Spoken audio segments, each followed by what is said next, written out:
तब जब होई धर्म की हानि, बरही असुर अधम अभिमानी। क्या बात है, क्या बात है। तब तब धर प्रभु विविध शरीरा, हरहि दया निधि सज्जन पीड़ा। अब एक सवाल इसमें पैदा होता, यदा यदा ही धर्मस्य पूरा पढ़ेंगे और इसका भी अर्थ निकालेंगे। विद्वान महाराज से के सामने तो हम कुछ भी नहीं, ABCD भी नहीं है, जो रात दिन तो यही प्रवचन करते हैं। यदि 16वीं 15वीं 14वीं 13वीं गजनबी से लेकर और औरंगजेब तक, हाँ, इतना बड़ा कुकर्म, इतना बड़ा न्याय, भगवान की मंदिर, चाहे वो भगवान शिव का मंदिर हो उसका भी वर्णन आ रहा, और मथुरा के मंदिर का हो उसका भी वर्णन आ रहा, और भगवान राम का भी आ ही गया, बाबर भी उसी के औलाद थे। ये सब कुछ हुआ और कोई अवतार नहीं आया इनका नाश करने के लिए। ये भी एक सवाल होगा सर। 10 सेकंड, ये एक बड़ा सवाल, चूंकि आपने धर्म से पूछा, कुरान से तो हमने कह दिया है, हम मानते हैं मोहम्मद साहब से पहले चाहे बुद्ध हो, चाहे भगवान कृष्ण हो, चाहे राम हो, सब अवतार हैं, इसलिए कि सब लोग अपने समाज में रिफॉर्म के लिए जाने जाते, सबों ने समाज को एक सही दिशा दी, एक प्रचार। तो कहना क्या चाह रहे हैं आप? तो ये मतलब ये क्रूरता जब हो रही थी तो किसी ने अवतार क्यों नहीं लिया, आप ये कह रहे हैं? अगर डिबेट धार्मिक हो तो भी जवाब तो देना, तो भी निकल जाएगा निष्कर्ष, और हिस्टोरिकल डिबेट हो तो भी निष्कर्ष निकलेगा। अब एक लास्ट पॉइंट, अरे इसी पर अरे आपने ये बहुत महत्वपूर्ण सवाल उठा दिया है। देवकीनंदन जी जल्दी से जवाब मुझे सुनिए। मैं इनके प्रश्न का जब जब हो धर्म के आने बाढ़े असुर अधम अभिमानी, तब तब धरे प्रभु विविध शरीरा, विविध का चर्चा नहीं किया इन्होंने। विविध शरीरा है, विविध शरीरा, वो ऑलवेज नहीं आते, कभी कभी अपनी शक्तियों को भी भेजते। और जब सुनिए ना, अरे सुनिए ना, हम कथावाचक हम हैं, हम कथावाचक, सुनो। जब जब जिन जिन आतताइयों ने वो कार्य किए, तब तब भगवान ने अपनी दिव्य शक्ति देकर कुछ राजाओं को भेजा, और उन राजाओं को भेजकर उन मस्जिदों को तोड़वाया, फिर वहीं पर मंदिर बनवाया। कहाँ? कृष्ण जन्मभूमि पे। सुनिए, मस्जिद भी बनी तो तोड़ के बनवाई गई है। सुनिए, फालतू बताइए। मैं विविध शरीरा खुद के मंदिर को व्याख्या कर रहा है। आपकी टिकट पक्की है, आप रुकिए। आपकी हिंदू धर्म तो पुराना है ना, ये इतिहास पुराना है, सबसे पुराना है ना, ये तो आप मानेंगे हाजी साहब, फिर उसमें क्यों आप बीच में जामा तोड़ के कह रहे हैं कि मस्जिद हाँ, तो बाद में पहले मंदिर था, फिर तोड़ के मस्जिद बनाई गई, फिर मस्जिद को तोड़ के फिर मंदिर बनाया गया, मस्जिद ये हुआ है।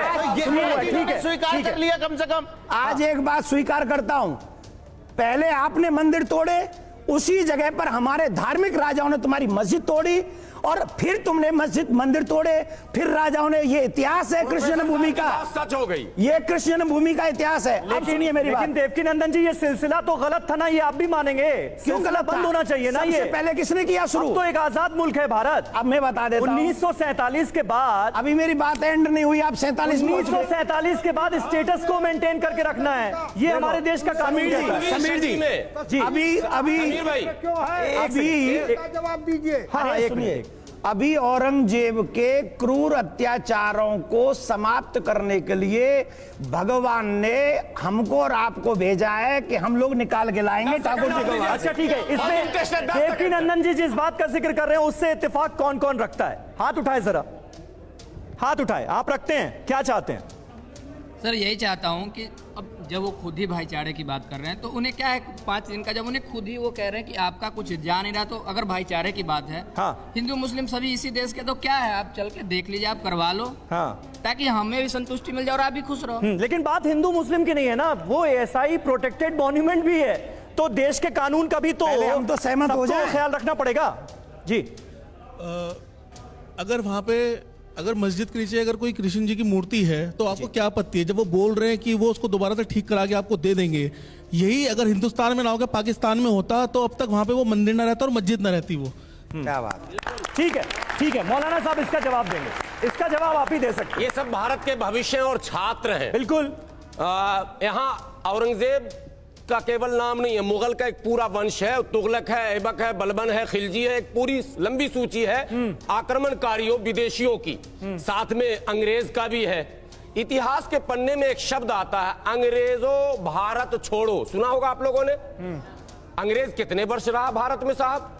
बमुश्किल 150-200 साल।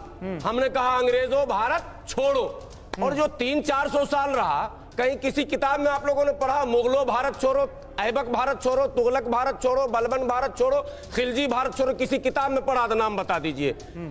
मतलब एक तो ये हो गई। दूसरी कहना क्या चाहते हैं? मैं कहना क्या चाहते हैं? सामने आ गया। हाँ। समझ लीजिए, वो छात्र समझ रहे हैं, भारत के भविष्य लोग समझ जाए। ठीक है, वर्तमान तो संकट ठीक है, समझ में आ गया, समझ में आ गया ना। लास्ट जिस 16वीं सदी में, सर 2 सेकंड, जिस 16वीं सदी में यहाँ से कुछ जानकारी नहीं है, आप क्या बोल रहे हैं? ये क्या तरीका क्या है? नहीं, लेकिन कहना क्या चाहते हैं भाई? एक मिनट, डायरेक्ट सवाल हो रहे हैं, डायरेक्ट जवाब दीजिए। यहाँ से कौन पूछना चाहता है? यहाँ से कोई पूछना चाहता है? कोई नहीं पूछना चाहता। क्यों नहीं उस विदेशी को भगाया? ठीक है, अच्छा देखिए, अरे ऑडियंस का सवाल भी तो ले लीजिए, सवाल ले लीजिए। आप बोल रहे थे अभी मौलाना साहब, और उस ऐसे अंग्रेज लोगों को भी को जेल में मुगल को साथ में लेके आए। हमारे मौलाना साहब सुनिए तो, सुनिए जी जी, बोल क्या रहे थे कहना चाहते हैं? भारत ऐसे लोगों को जेल में डालना चाहिए। हमारा इतिहास हमको पढ़ाया ही नहीं जा रहा है, तो हमारे लोग कैसे जानेंगे? इतिहास नहीं पढ़ा जा रहा आपको? अभी देख रहे थे आप कितने नाम गिना दिए उन्होंने। अभी आपने देखा दिल्ली में कितने रोड है, कोई महापुरुष के नाम से रोड है, कोई राम के नाम से रोड है? नहीं है ना। क्यों नहीं है? क्योंकि हमारे कई जगहों पर है, कई जगहों पर है। अब हुआ है ना, जब आवाज उठाई है। और पहली बात, जब इनको ये बोल दिया है कि हम पूरा खर्चा उठाने के तैयार है, आपकी मस्जिद का थोड़ी है। अगर हमारे केशव देव है तो हमको क्यों नहीं दे रहे हैं भाई? इनकी क्या इसमें है? हम पूरा हाजी साहब, हमारे आराध्य है वो। हाजी साहब जवाब दीजिए, दिक्कत क्या है? देखिए, दिक्कत की आपने भी बहुत अच्छी बात बताई कि वो एसआई प्रोटेक्ट जगह है जी। दूसरे के ये कानूनी पहलुओं का काम है, ये ना हम तय कर सकते, ना ये गुरुजी तय कर सकते उस मसले में। हाँ। क्या ये अगर इन्हें लगता है, ऐसे सबूत है इनके पास, तो जाइए कोर्ट, ये रोज हमें अदालत में जाइए। प्रोफेसर पासवान, यही रास्ता है ना, फिर अदालत का दरवाजा खटखटाना होगा ना। एकदम। अगर कल को मैं कहूं कि इस जमीन के 200 नीचे जाइएगा तो मेरी एक संपत्ति पड़ी है जी, कि आप क्या कीजिएगा उसके बाद। खैर, लेकिन इस सारे मसले पे जो हिडन एजेंडा है, इस सबके पीछे जो राजनीति है, मैंने कहा पहले कि धर्म और राज सत्ता का समन्वय, कि आम जनता के जरूरी मुद्दों से ध्यान हटा करके और दूसरे गैर जरूरी मुद्दों पे बहस चलती रहे। एक उदाहरण हमारे सामने है। जी, आप बड़ी महत्वपूर्ण बात करें। आप कह रहे हैं इसके पीछे कोई ना कोई हिडन एजेंडा है। ये बताइए समीर जी, क्या ऐसा मुमकिन है क्या? इसलिए इस मुद्दे को तूल दिया जा रहा है कि भाई सारे मामले तो चल ही रहे हैं, उधर शाही ईदगाह वाला मामला भी चल रहा है, कृष्ण जन्मभूमि वाला चल रहा है, काशी विश्वनाथ वाला चल रहा है, ज्ञानवापी वाला, और अब एक और मामला हो जाए। नहीं, मुझे नहीं लगता। मुझे लग रहा है कि ये हिडन एजेंडा कह के जानबूझ करके इन मुख्य मुद्दों से ध्यान भटकाया जा रहा है। मुझे लग रहा है कि स्वामी जी ने जो बात कही थी कि भाई अयोध्या में राम मंदिर बन गया है, कृष्ण में मथुरा में कृष्ण जी का जन्म स्थान है, शिव जी का बनारस में वो 12 ज्योतिर्लिंग है, तो हिंदुओं के पास तो 3 देवताओं के जो आराध्य हैं उनके लिए जगह मांगी जा रही है। और जहां ऐसा लग रहा है कि वहां पर अगर मथुरा में इस तरह की, तो मथुरा में तो कृष्ण जन्मभूमि मंदिर है ना। अगर कृष्ण जन्मभूमि है, लाखों करोड़ों हिंदू लोगों का, पूरे हिंदुस्तान में नहीं पूरे दुनिया भर के हिंदुओं के लोगों का तीर्थ स्थान है, लोग वहां दर्शन करने आते हैं। मुझे ऐसा लगता है कि मुस्लिम समाज को भी मन बड़ा रखकर उस जगह को हिंदू समाज को सौंप देना चाहिए, वहां भव्य कृष्ण मंदिर बनने देना चाहिए। ठीक है, कोई मुसलमान पूजा करने वहां जाता है या कोई वहां ईद में जाता है, नमाज पढ़ने जाता है।